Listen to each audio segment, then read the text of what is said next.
sort of color their tone to it. You can also set the scenes as well that you want to have, okay, and program the scene. So you can control the brightness as well as for its, whether it is warm light or cool white. So the air conditioning concept here is very similar to other buildings you've seen me But is it controlled with respect to outdoor lighting, or is it like people prefer to control No, because the activities are so dynamic. Okay. So if you look at this space, actually it's not like a classroom that you and me used to go to. Yeah. It's actually like, so in here for instance, I won't do it all the way, sorry, let me go here. But mind yourself, just step out of the way. Here, so they can, you know, partition the space quickly. They have operable, all the doors open. So nowadays they teach as a team rather than teach one-on-one. So they'll bring groups of children together, maybe have a central briefing, scatter into rooms, and then come back and have another central briefing. So it's sort of much less like the classrooms that we all went to. Much different pedagogy, a much different way of thinking. So in terms of the air conditioning design here, the air conditioning design is very similar to other buildings you've seen us involved with.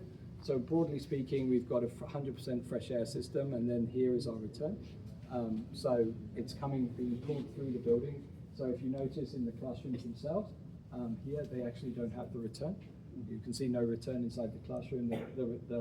The air is being pulled by the dynamic of having the escape over here. So it uses the positive pressure concept. Okay. So again, if in times of haze or anything like that, the haze will be positively pushed out of the building. And then, largely speaking, we should be able to keep the air, fresh air. So the percentage of fresh air in this building is extremely high. So what is your percentage? That's it. I think we're now at 40 to 50%. Yeah, 40 to 50%. Because we're really trying to get the IAQ really, really good. So we have to balance this additional fresh air component because we want this building to be a well building as well. So they follow ASHRAE. ASHRAE is a bit tighter. But have you done any studies like, because what my understanding is, after you increase your fresh air to, say for example, standard says only 20%, for example. You increase it to 30%, then you see your IAQ is better. Yep. Right. But after that, you go to 40, 50%, the IAQ don't change The much. problem is needing to adhere to ASHRAE. So WELL uses so Singapore standard uses Singapore standard, and ASHRAE uses ASHRAE. Yeah, of course, I So understand. you're right. But You're right. your parameters won't change much by just increasing your amount. But we did the study, remember? Where we show where we have additional fresh air as compared to the SS standard, then what is the CO2 level? And then we have that graph, if you remember. The CO2 with the We can give you productivity that level. data. We did a comprehensive study because initially I didn't want to put so much fresh air into the building. Like I was. No, my understanding also, like if it is crossing certain level of fresh air, then it doesn't help you in terms of your indoor air quality. But your energy consumption will be higher because you're pushing more fresh air into. I mean, I was very worried about space. You know, to produce that much fresh air, the AHU has to be massive. Of course, right? of course. So some of our AHUs are the size of a small building, right? Yeah. And so so initially when we first started this project, and because it's a drop dead feature for well, you either have it or you don't get well. Okay. So I was sort of shunted into the corner with it, and then we had to try, how do we do this but don't use more energy? So actually Regina and Gregors did quite an extensive study, which we could freely share, which tries to show advantages, or at least to prove with data, the advantages of taking that position. Okay. So for us, we are trying to get 25, like plus minus. We use fans everywhere, as you can see. So we use fans for all the air distribution in the rooms. So how this fans is controlled? Is it by staff? It's all manual. It's all manual. We can program them if we want to, but actually it turns out that. Now the great thing about this fan, which you haven't seen before, here, is we can reverse the flow.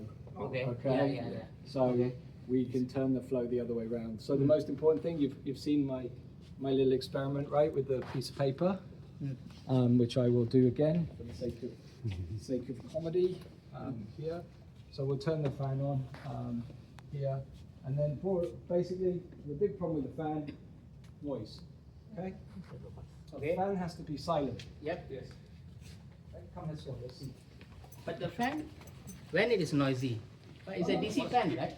Well, let's see. Let's just see. Okay. Right. So the fan has to be completely noiseless, right? Yeah. Let's see. Piece Let's use a tissue. Tissue. So the first thing first, the fan has to make no noise. Yeah. Okay.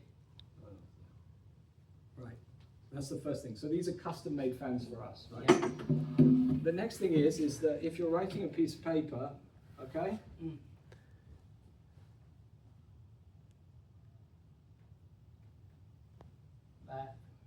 Why is that? It's not flying. Why is it not flying? Maybe in reverse direction. Yeah.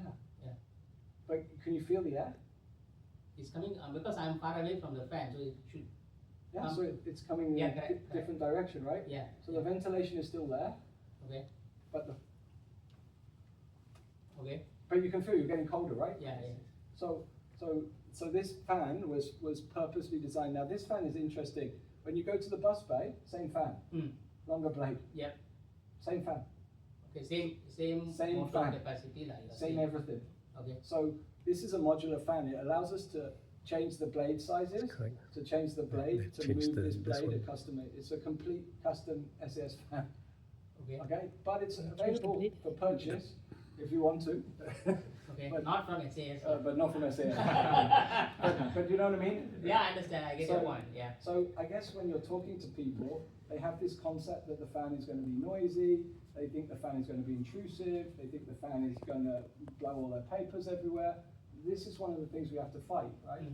If not, you'll never get people to install these. But currently, what is the temperature here? I don't see it is like 25. It should be lower than that. What's the cooler? What's the temperature now? Come on, someone with a temperature. I don't use the BMS, we don't trust it. It's only got a normal thermometer. Our set point is 24. 25. 24, 25, 24. Okay, but anyone could take the temperature? Somebody's phone. Does somebody's phone take the temperature? Someone, surely an iPhone takes the temperature. This is definitely 24.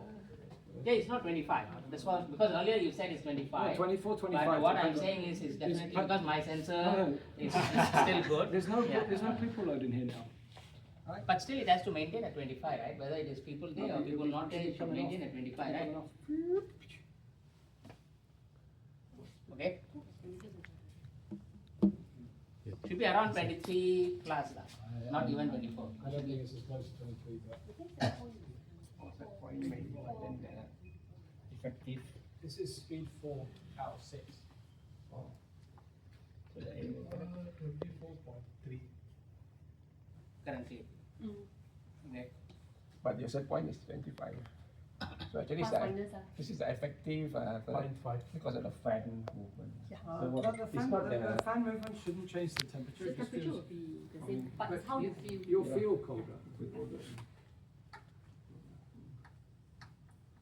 Everyone should have a fan. Operative temperature is different, like when you feel with the SPP. So this is a standard classroom, all the same educational spaces like this. So big focus on IAQ, big focus on thermal comfort. Currently, big focus on obviously maintainability as well, making sure that it's easy to maintain. And as you can see, the room's pretty simple. Yeah. That's right. I think